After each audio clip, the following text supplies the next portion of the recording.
Jamshedpur Australia के Lord mayor Sameer Pandey ने आज यस 24 खबर के संपादक मनोज शर्मा के साथ हुई विशेष बातचीत में देश दुनिया से जुड़े अहम मुद्दों पर खुलकर अपनी राय रखी। यह संवाद सिर्फ औपचारिक नहीं बल्कि वैश्विक सोच और जमीनी सच्चाई का आईना रहा। लॉर्ड मेयर समीर पांडे ने नरेंद्र मोदी से हुई अपनी मुलाकात का जिक्र करते हुए कहा कि भारत आज सिर्फ एक देश नहीं बल्कि एक वैश्विक नेतृत्वकर्ता के रूप में उभर रहा है। उन्होंने प्रधानमंत्री नरेंद्र मोदी के नेतृत्व को निर्णायक, दूरदर्शी और विश्व राजनीति में प्रभावशील बताया।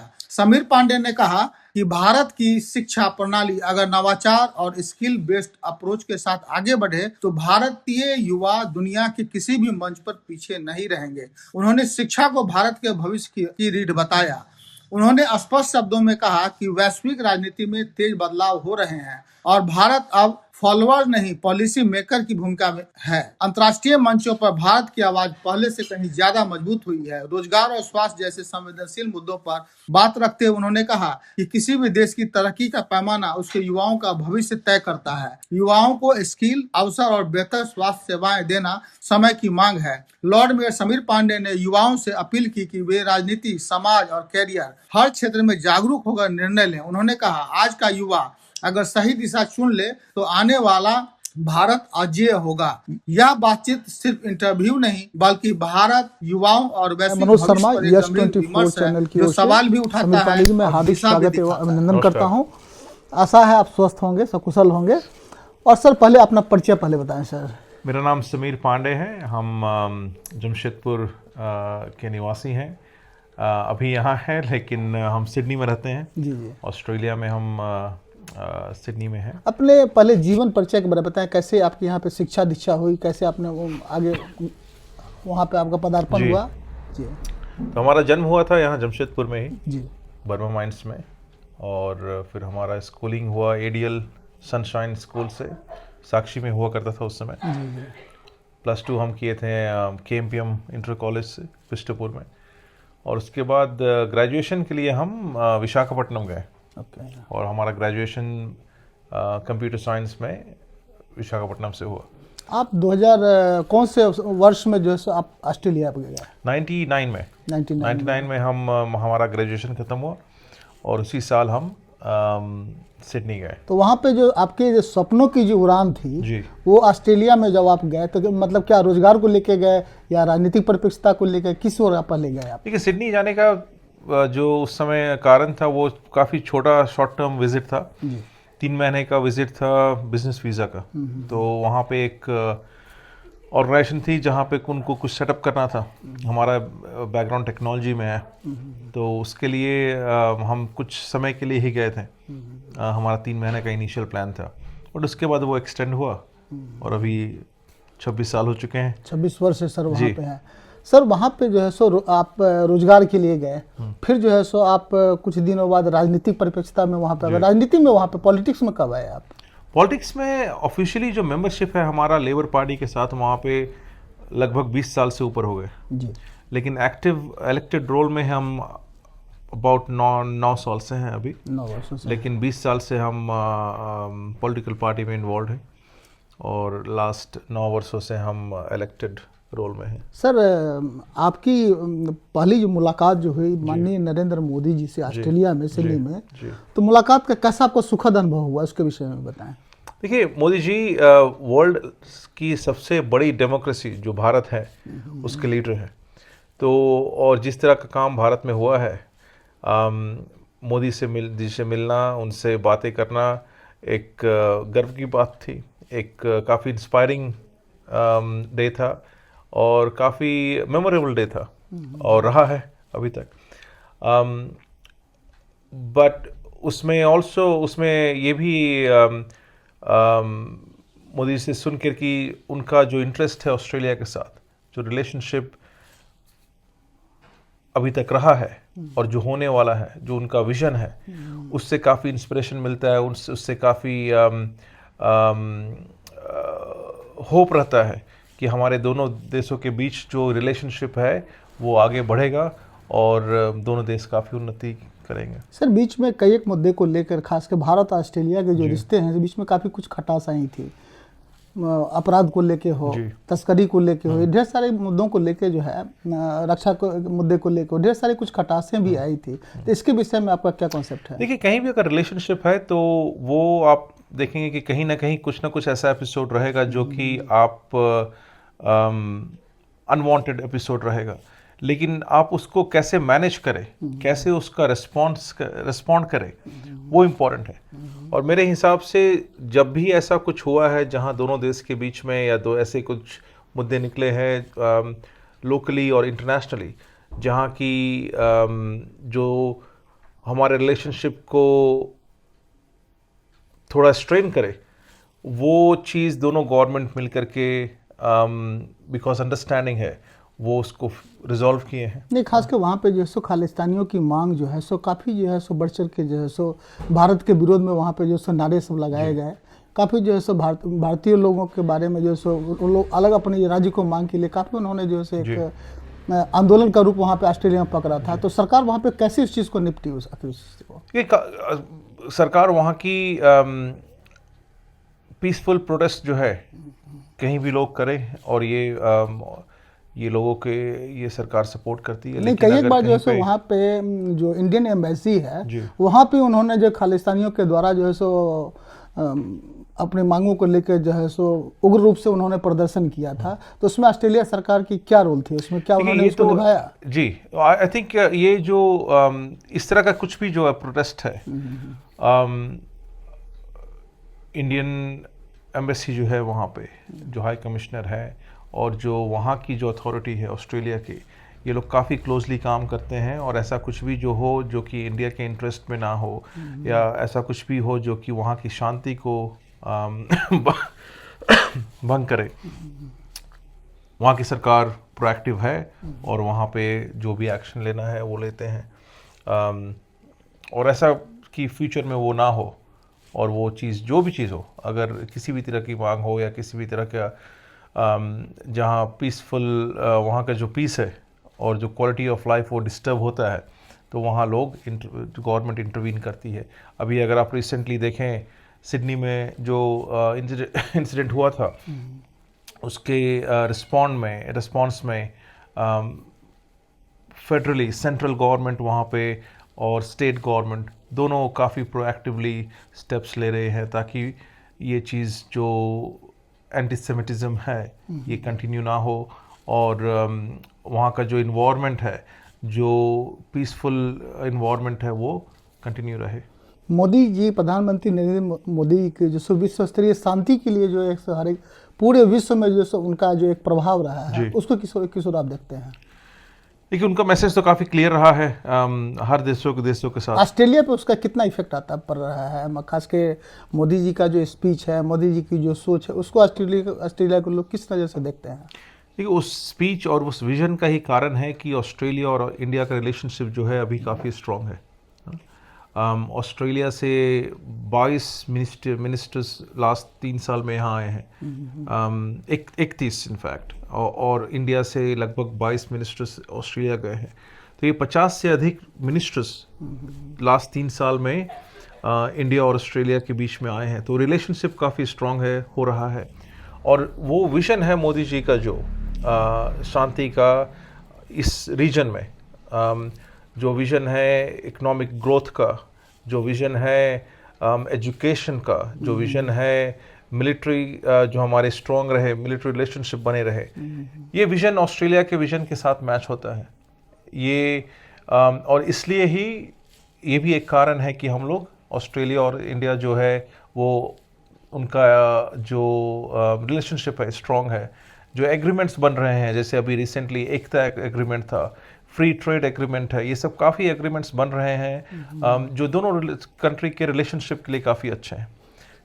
सर, विश्व स्तरीय भी जो राजनीति है, खास के अभी आप देखो जैसे रशिया और यूक्रेन का युद्ध जी, उसके बाद जो है सो अभी जो है सो वहाँ के अमेरिकन राष्ट्रपति के द्वारा जो है सो वेनेजुएला के ऊपर जो है सो एक अटैक जो हुआ, वहाँ के राष्ट्रपति को किडनैप करके अमेरिकन गवर्नमेंट वहाँ पे लेके चली गई।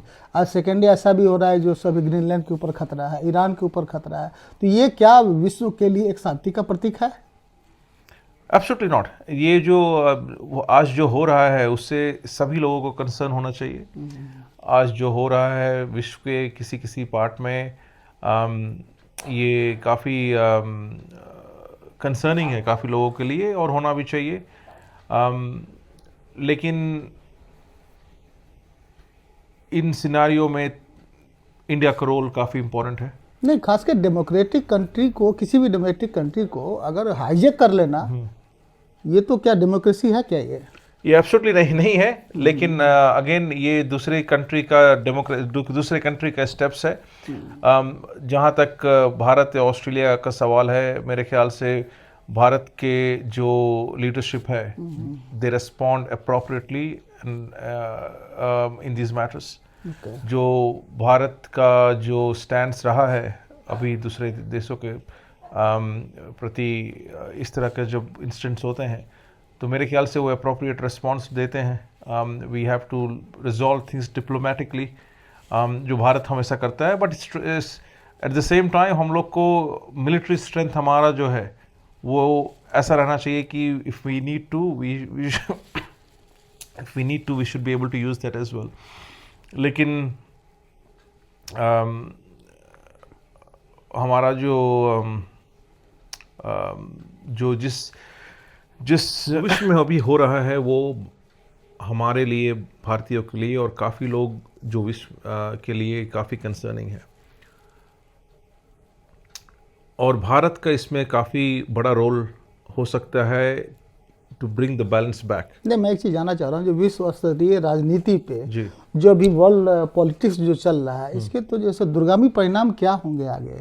ये तो एक बहुत ही चिंता के विषय है। पूरे विश्व के जितने भी मानव जीवन के लोग हैं, मानव अगर मानव हैं तो मानव के लिए तो सोचनी चाहिए। आज जो है सो सपोज आप मान लो कोई भी कंट्री है, एक दूसरे को आक्रमण करती है, एक दूसरे को जो है डिस्टर्ब कर रही है, तो कहीं ना कहीं जो है ये तो विश्व स्तरीय दूरगामी प्रभाव होंगे इसके। हो रहे हैं, होने वाले हैं, वो तो फ्यूचर में है। लेकिन अभी आप देखें काफ़ी कंट्रीज़ में जो हो रहे हैं उसका परिणाम ये है कि लोग मर रहे हैं, है ना। लोग, फैमिलीज सेपरेट हो रही हैं, लोग सैकड़ों किलोमीटर जा रहे हैं सिर्फ बेसिक नेसेसिटी को, भले वो एजुकेशन हो या हेल्थ हो या फिर खाना हो या पीना हो। इसका सलूशन क्या है वो हमारे बस की नहीं है। जहाँ लेकिन जो हो रहा है वो कंसर्निंग है। ना, आप एक युवा पीढ़ी के हैं, आप एक युवा हैं, तो आपका क्या अपना कॉन्सेप्ट क्या है, क्या आपका कॉन्सेप्ट क्या कहता है इसको लेकर? देखिए, हमारा कॉन्सेप्ट ये कहता है कि हमारा जिस इन्वायरमेंट अभी हम रह रहे हैं, हम लोग को देखना चाहिए कि हर कोई हमारे साथ चले। इकोनॉमिकली हमारा जो कंट्री है वो आगे बढ़े, एजुकेशन हमारे लोगों को मिले, युवा को एजुकेशन और ट्रेनिंग मिले, बिकॉज यही युवा नेक्स्ट जॉब क्रिएशन और वेल्थ क्रिएशन में पार्टिसिपेट करेंगे। विश्व की जो राजनीति है जी, तो उसका जो है सो भारतीय राजनीति पे, भारत पे क्या उसका इम्पैक्ट आ सकता है? देखिए, इम्पैक्ट तो आएगा ही। अगर आप देखें, अगर आप ऑयल प्राइसेस देखें, इंपोर्ट एक्सपोर्ट ड्यूटीज देखें, टैरिफ देखें जो यूएस में हो रहा है, अगर वो चेंज होता है तो ऑब्वियसली यहाँ के इकोनॉमी में इफेक्ट होगा। अगर यहाँ के इकोनॉमी में इफेक्ट हो रहा है तो वो आप और हम जैसे लोग या फिर जो लोग यहाँ पे हैं फॉल ऑन की हो जाएंगे, वो उसमें उन पे इफेक्ट होगा। जो क्वालिटी ऑफ लाइफ है वो कम होगा, है ना। तो उसका डायरेक्ट इम्पैक्ट हर देश को होगा, भारत को ही नहीं। लेकिन अगर विश्व में किसी भी देश में कुछ हो रहा है, स्पेशली जो मेजर इकोनॉमीज हैं, उसका flow on effect her countries में होगा। सर, भारतीय राजनीति को की जो परिदृश्य है उसको आप कैसे देखते हैं? समान प्रभाव है, उसको लेकर मैं चर्चा किया। अभी जो स्थिति है, यहाँ की केंद्र सरकार की जो नीति है, उसका भारतीय यहाँ के नागरिकों पर क्या उसका असर आएगा? किस रूप में आप देखना चाहते हैं उसको आप? देखिए, हम तो यही देखना चाहते हैं भारत में, और ये भारत का जो ग्रोथ रहा है लास्ट 15-20 साल में, ये काफ़ी अच्छा रहा है। हम 4th लार्जेस्ट इकॉनमी है, हम तीसरे लार्जेस्ट इकॉनमी की तरफ जा रहे हैं, और ये काफ़ी अच्छा है।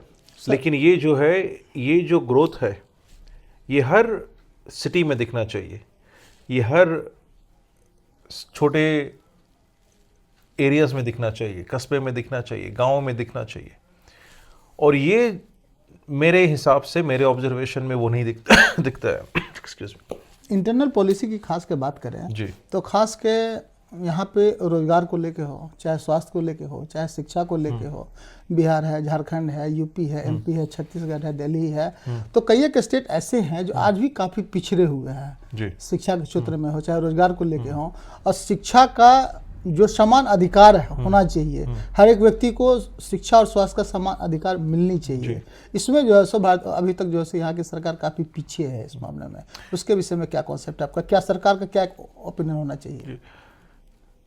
हम एक छोटा सा एग्जाम्पल देते हैं। हम अभी रांची ट्रैवल कर रहे थे जी और हमारे बगल में कुछ समय के लिए एक शिक्षक बैठे हुए थे। जी तो हम लोग ऐसी बात करना शुरू करें और उनसे हम पूछे कि जो आप पूछ रहे हैं, मेरा क्वेश्चन उसी लाइन में था कि यहाँ पे शिक्षा का आपका क्या एक्सपीरियंस रहा है, आप क्या सोचते हैं गवर्नमेंट क्या कर रही है। और उनका रिस्पांस जो था वो ये था, जो कि जो हम ऑब्जर्व करते हैं एज वेल, कि गवर्नमेंट इन्वेस्ट कर रही है उस लेवल पे नहीं जहाँ की होना चाहिए मेरे हिसाब से, लेकिन जहाँ भी इन्वेस्टमेंट हो रहा है वो इन्वेस्टमेंट का जो रिटर्न है, जैसे लोग स्कूल बना गया है लेकिन बच्चे क्या आ रहे हैं पढ़ने के लिए, बिल्कुल बिल्कुल वो क्वेश्चन है। और अगर स्कूल बना है बच्चे नहीं आ रहे हैं तो आप क्या कर सकते हैं जो बच्चे स्कूल आए। कुछ बच्चे इंस्पायर्ड है, मोटिवेटेड है, उनको आपको कुछ करना नहीं है, स्कूल बना दे, शिक्षक हैं वो आएंगे। लेकिन काफ़ी ऐसा जगह है जहां बच्चे स्कूल नहीं आना चाहते हैं, वो क्या करेंगे आप। तो ये एक इंडिविजुअल रिस्पॉन्सिबिलिटी भी हमें लेना चाहिए। सरकार की जो पॉलिसीज़ है वो उस पर काफ़ी कुछ है जो कि हमको पता भी नहीं है कि किस तरह का पॉलिसीज़ है ना, तो उस पर हम कमेंट नहीं करेंगे अधिक। लेकिन जो है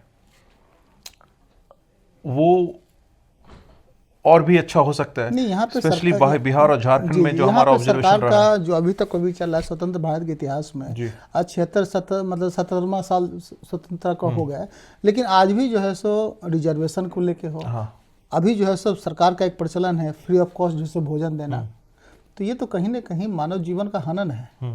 किसी चीज को आप फ्री ऑफ कॉस्ट देना, तो क्या उस मूल्य को क्या मानव एक समझ पाएगा?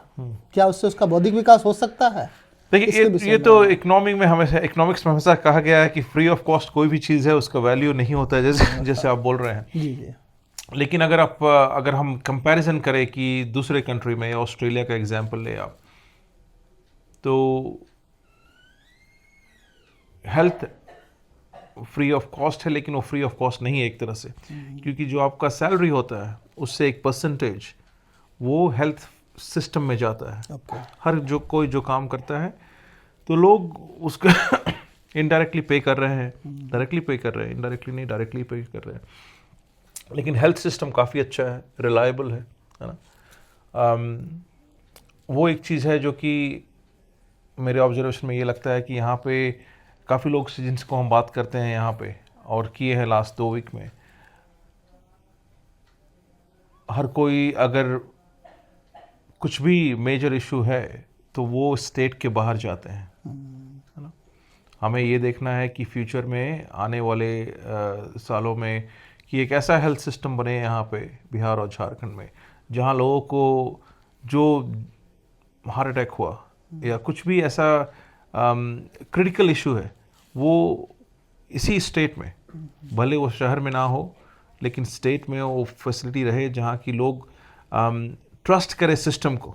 मेरे ख्याल से वो ट्रस्ट जो है अभी थोड़ा सा कम है, और इसी वजह से अभी लास्ट वीक ही हमारे 2 जान पहचान के हैं जिनको हम लोग बात कर रहे थे, और फैमिली में कुछ इशू हुआ, एक बेंगलोर और एक चेन्नई, दोनों गए हैं।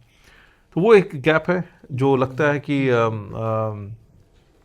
गवर्नमेंट का जो पॉलिसीज़ है, इनिशिएटिव है, वहाँ पे मजबूत किया जा सकता है। सर मैं एक चीज़ और जानना चाहूँगा, आज के खास के युवा जो हैं जी, तो युवा जो है सो चाहे एक्सेलरेटेड स्टूडेंट हो चाहे आईआईटी में है, उनका जो है सो विदेशों के प्रति जो है, जितने मोदी जी के एम्बिशन को सफल को तो हम लोग देख ही रहे हैं, लेकिन काफ़ी जो है सो युवा जो है सो विदेशों की ओर ज़्यादा पसंद करते हैं, ऐसा क्यों? देखिए विदेश जाना अच्छा है,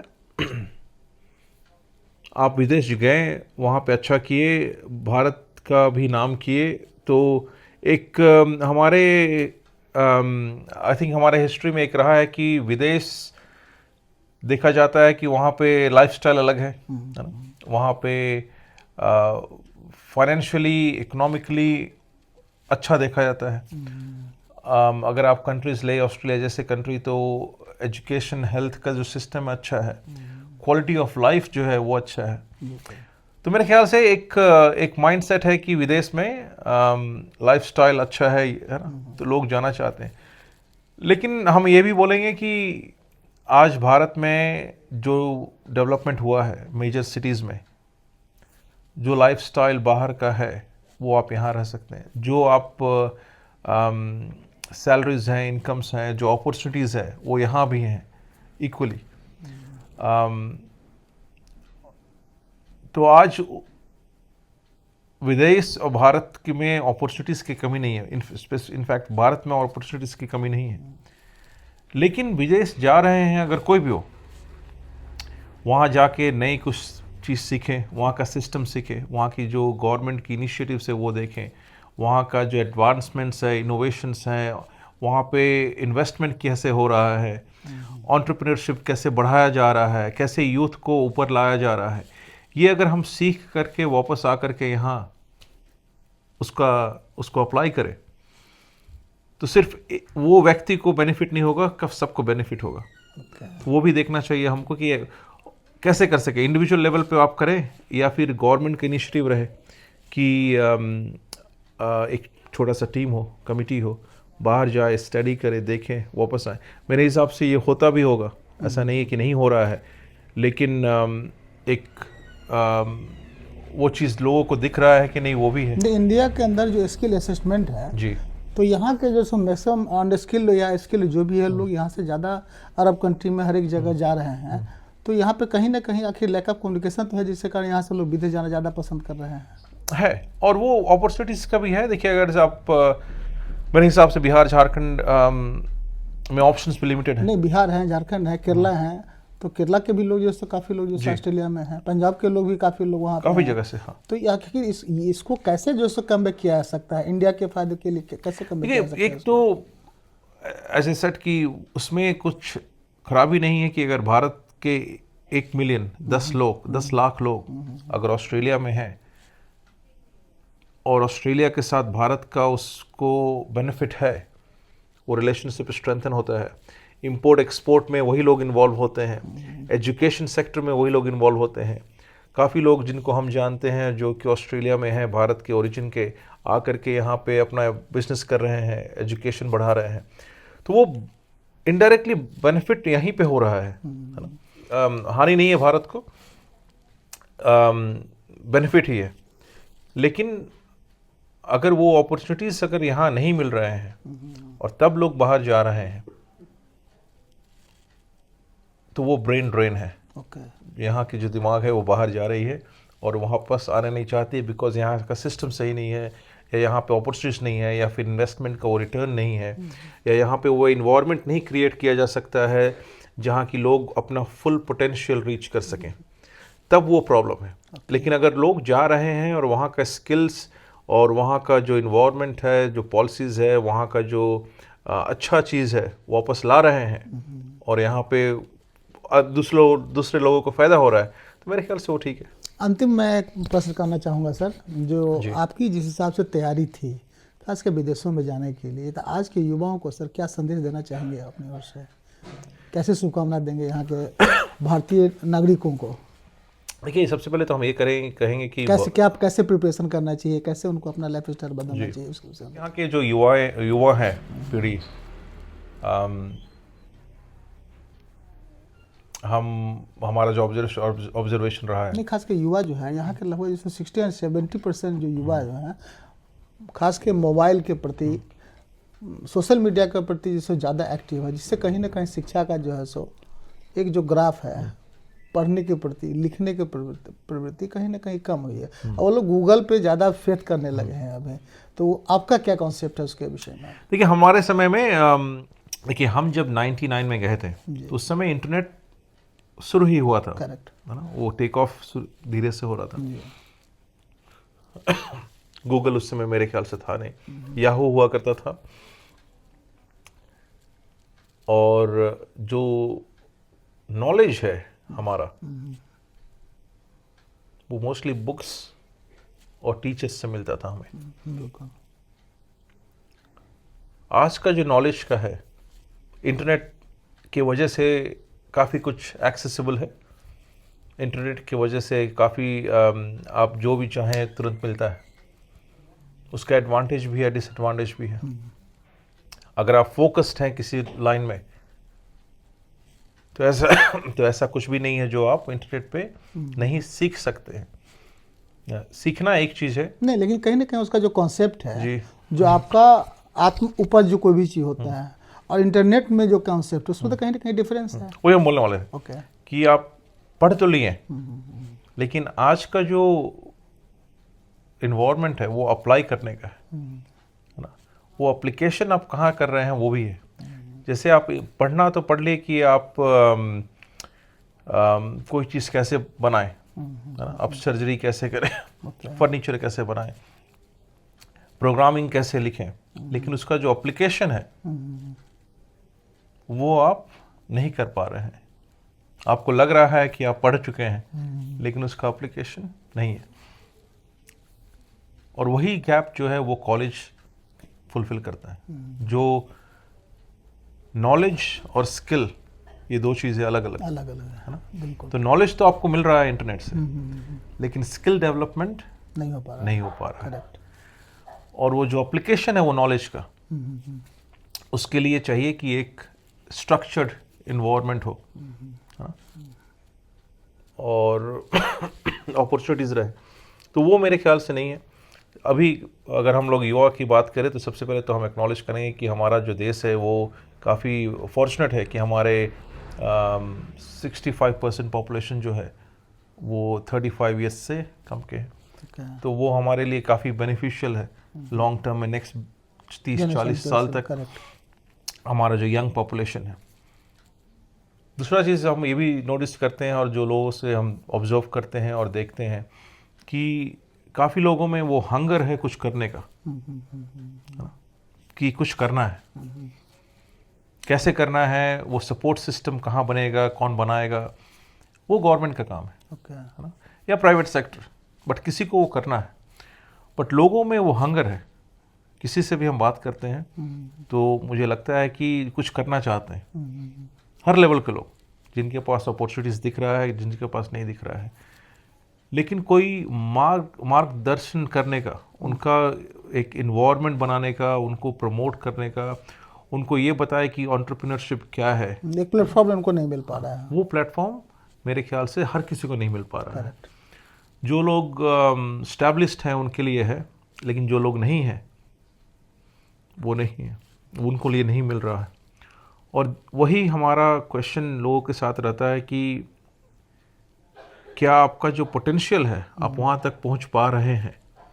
अगर नहीं पहुँच पा रहे हैं तो उसके लिए क्या किया जा सकता है?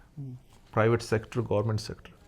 और मेरे ख्याल से भारत के जो यूथ हैं, और फॉर दैट मैटर ऑस्ट्रेलिया के यूथ या कहीं के भी यूथ, पोटेंशियल काफ़ी है आज के डेट में। हर किसी में पोटेंशियल है। क्वेश्चन ये है कि अपना पोटेंशियल आप रीच कर पा रहे हैं नहीं। और मेरे ख्याल से अभी काफ़ी लोग जो है उनका पोटेंशियल वो रीच नहीं कर पा रहे हैं। जो बड़े शहर हैं वहाँ पे कुछ ना कुछ इन्वायरमेंट क्रिएट किया गया है जहाँ पे बिजनेसेस हुआ या एंटरप्रेन्योरशिप हुआ या इनोवेशन हुआ, वो प्रमोट हो रहा है, इन्वेस्टमेंट है उसमें। लेकिन छोटे शहरों में या काफ़ी स्टेट्स हैं जहाँ पे ये नहीं हो रहा है। हमारा मैसेज जो यंग लोग हैं उनके लिए यही है कि आप अपना एक गोल रखें जो आपके पास है। नहीं, एक इंग्लिश में डेफिनेशन है जो team in the pursuit of the goal. हाँ। तो क्या किसी भी व्यक्ति को जब तक फोकस कैसे हो सकता है जब तक टीम वर्क होगा। तो टीम वर्क के अंदर लेकिन लाइफ अचीवमेंट के लिए एक तो जैसे कोई भी केंद्र बिंदु तो होनी चाहिए, मेरे को किस ओर जाना है, दाहिने जाना है या बाएं जाना है। तो उस पर आपका क्या कॉन्सेप्ट है? देखिए, गोल आप सही बोलें कि एक टीम वर्क, एक कोलैबोरेशन बहुत इंपॉर्टेंट है आज के डेट में। अकेले कुछ भी करना मुश्किल है। आप टीम बोले या कोलैबोरेशन बोले या पार्टनरशिप बोले या फिर मेंटरिंग बोले, लेकिन आपको किसी ना किसी एक्सटर्नल का सपोर्ट चाहिए ना। हमारे यहाँ पे मेंटरशिप का भी कॉन्सेप्ट थोड़ा कम है। है ना? पुराने ज़माने में गुरु हुआ करते थे, है ना। हमारे भी गुरु हैं। बिल्कुल। हमारे जब हम लोग छोटे थे, हमारे कल्चर में हमारे गुरु हुआ करते थे, जहाँ हम लोग सीखते थे, जहाँ आप जा कर के बात करते थे। जो मॉडर्न एज है उसमें मेंटर्स होते हैं, लेकिन अगर आप पूछें कि कितने लोगों के यहाँ पे मेंटर है, मेरे ख्याल से काफ़ी लोग बोलेंगे कि हमको नहीं है हमारा कोई, जहाँ कि आप जा कर के अपना आइडिया बाउंस कर सके, जहाँ आप जा कर के उनसे एडवाइस ले सके। तो कहीं ना कहीं वो सब गैप है हमारे सिस्टम में, जिसकी वजह से जो एंटरप्रेन्योरशिप है, जो आइडियाज़ हैं, वो फ्लरिश नहीं हो रहे हैं। और इससे वो इंडिविजुअल का लॉस नहीं है, इससे पूरे सिस्टम का, वो स्टेट का, वो कंट्री का लॉस है। बिकॉज अगर इस तरह के लोग, अगर आप देखें कि जो भी नया चीज़ बना है, AI हुआ या फिर गूगल हुआ, यूट्यूब हुआ, जो नए बिजनेसेस बन रहे हैं, जो एंटरप्रेन्योर्स आ रहे हैं नए, वो इसलिए आ रहे हैं क्योंकि सपोर्ट सिस्टम बना हुआ है, इन्वेस्टमेंट हो रहा है ना। वो जो बिजनेस कर रहे हैं उसकी वजह से लाखों लोगों को जॉब मिल रहा है ना। उसमें बिलियंस एंड बिलियंस का वेल्थ क्रिएशन हो रहा है। तो अगर बताना चाहेंगे तो मेरे हिसाब से कहीं ना कहीं हमारा एक गैप है, जहाँ की एंटरप्रेन्योरशिप जो है, इनोवेशन जो है, वो एक समय एक लेवल के पास रुक जाता है। तो गवर्नमेंट को भी इससे लॉस है। तो गवर्नमेंट को सपोर्ट करना चाहिए, है ना। जहाँ तक यूथ का है, हमारा यही मैसेज रहेगा कि आप ये ध्यान में रखें कि आपका एक गोल है। आप ये ध्यान में रखें कि अगर आप कुछ करना चाहते हैं तो एक ही व्यक्ति आपको रोक सकता है, वो आप खुद हैं। तो अगर आप कुछ भी करना चाहें, आप आगे बढ़ें, अच्छे लोगों के साथ में रहें, एक विजन के साथ काम करें। और दोबारा अपना इंट्रोडक्शन बता दें सर। ऐसा कुछ भी नहीं है जो आप नहीं कर सकते हैं, लेकिन एक विजन रखें, एक गोल रखें। अपना इंट्रोडक्शन लास्ट बता दें दोबारा। मेरा नाम समीर पांडे है। हम अभी जमशेदपुर में हैं, सिडनी में हम रहते हैं। सिडनी के एक सिटी है पैरामेडा, वहाँ के फॉर्मर मेयर और फ्यूचर है ना। और हम उनको यही बोलेंगे, काफ़ी कुछ बोलने का है, लेकिन हम यही बोलेंगे कि आप अपने गोल के साथ रखें, एक गोल रखें, और आप जो चाहेंगे वो आपको रोकने वाला एक ही व्यक्ति है, वो आप खुद हैं। तो अगर आप करना कुछ चाहते हैं तो आपसे होगा, और सही लोगों के साथ रहें। 4 चीज़ का हम बोलेंगे, 4 चीज़ रखें। स्वाभिमान, जहाँ रहे इज्जत से रहे, सर उठा के रहे, अच्छा काम करें। सम्मान, लोगों का सम्मान करें, जहाँ रहते हैं उस जगह का सम्मान करें। साहस से रखें, कहीं अगर गलत हो रहा है कुछ तो उसको बोलने की साहस रखें, कुछ करने की साहस रखें। जितना भी मुश्किल हो काम अगर करना है तो उसको करने की साहस रखें। और सब्र, आज हम सब इम्पेशेंट रहते हैं कि हर कुछ कल हो जाना चाहिए, हर कुछ आज हो जाना चाहिए, और सही काम होने में समय लगता है। तो सब्र रखें। तो ये 4 चीज़, स्वाभिमान, सम्मान, साहस और सब्र रखें। और हमारी शुभकामनाएं आपके साथ हैं।